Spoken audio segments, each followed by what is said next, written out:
Good evening, Strategic Planning Committee members.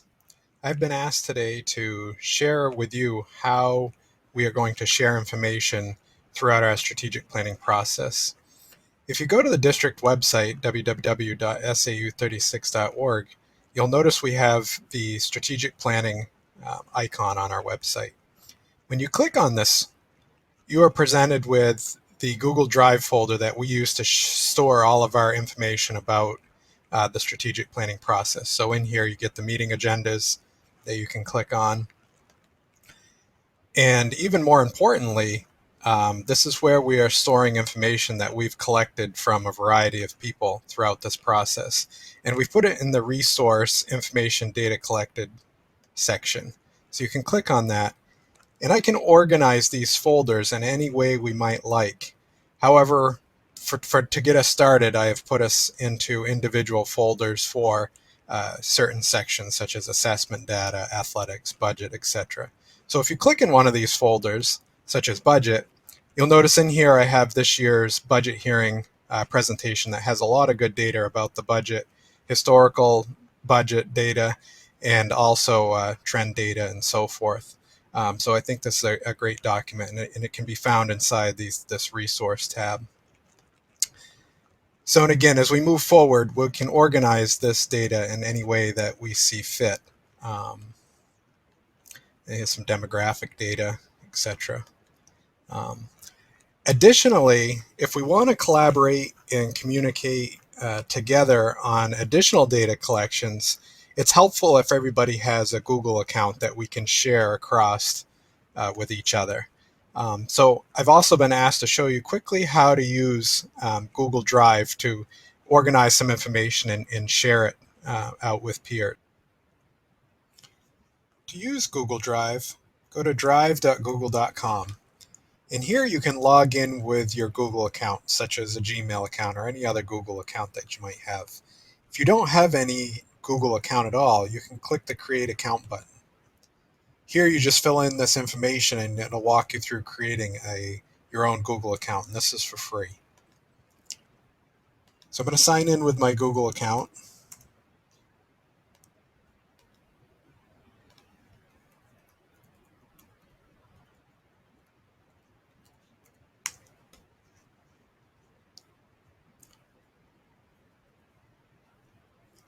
And once you log in, you have your folders that you have in your Google Drive listed.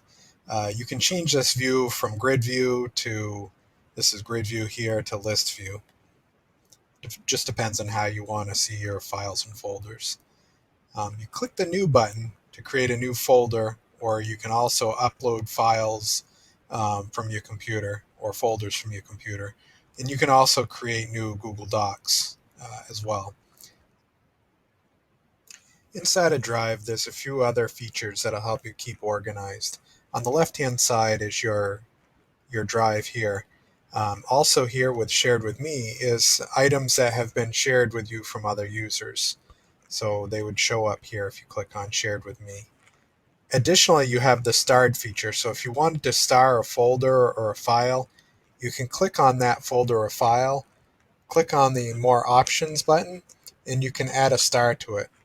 This makes it a little easier to find. If you go to the starred folder, here you can see the folders that have been starred.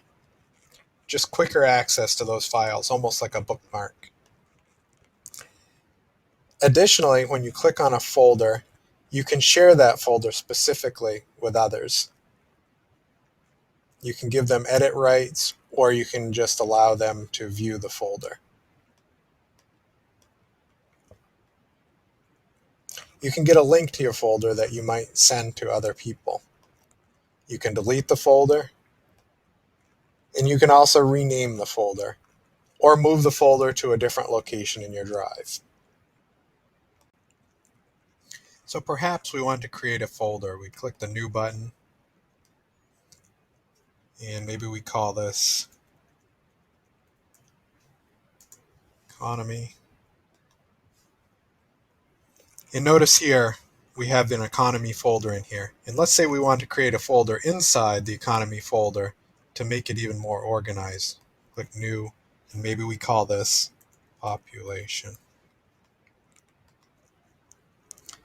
And then maybe inside of our population folder, we want to have some sort of collaborative document that we can share information that we've gathered. To make a collaborative document, click New, and you can click Google Docs.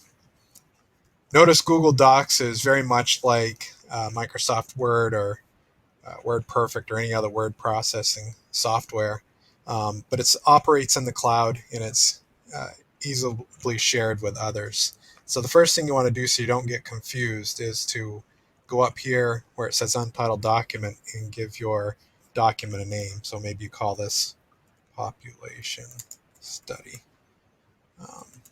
Share.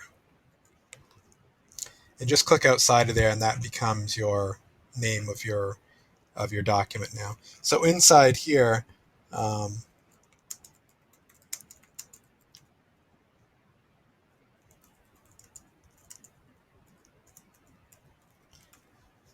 so maybe there are several people that you want to collaborate on this document with. You can invite them to collaborate on the document, assuming they have a Google account.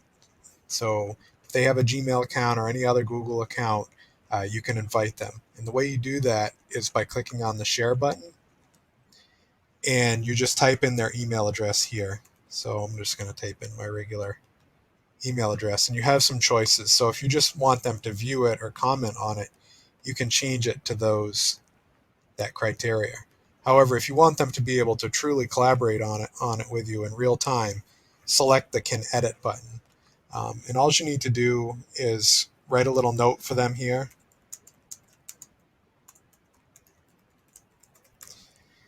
And when you click the send button, it sends them an email with this document attached to that, inviting them to collaborate with you. So you just click the send button and they're going to get an email and it'll open up and they'll be able to come in here.